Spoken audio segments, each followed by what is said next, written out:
సంక్రాంతి బరిలో స్టార్ హీరోల సినిమాలు ఉన్నప్పటికీ హనుమాన్ సినిమా ప్రేక్షకుల దృష్టిని బాగానే ఆకర్షించింది. తేజ సజ్జా హీరోగా ప్రశాంత్ వర్మ దర్శకత్వంలో రూపొందిన ఈ super hero film teaser trailer ఆకట్టుకోవడంతో మంచి బజ్ క్రియేట్ అయ్యింది. ఈ మూవీ విడుదల తేదీ జనవరి 12 కాగా స్పెషల్ షోలు, పెయిడ్ ప్రీమియర్లు అంటూ కాస్త ముందుగానే హడావిడి మొదలైంది.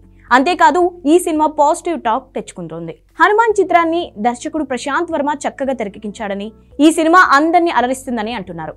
సినిమాలో భారీతనంతో పాటు ప్రేక్షకులను మెప్పించే అంశాలు ఎన్నో ఉన్నాయట. పురాణాలను ముడిపెడుతూ బలమైన డ్రామా ఎమోషన్స్తో చిత్రాన్ని మలిచారట. విఎఫ్ఎక్స్ వర్క్ కూడా బాగుందట. సినిమాలో ఎన్నో గూస్ బంప్స్ మూమెంట్స్ ఉన్నాయని, ముఖ్యంగా పతాక సన్నివేశాలు కట్టిపడేశాయని చెప్తున్నారు. ఫస్ట్ హాఫ్ లో కొన్ని సన్నివేశాల్లో లాగ్ తప్ప దాదాపు సినిమా అంతా అలరించేలా ఉందని టాక్ వినిపిస్తోంది.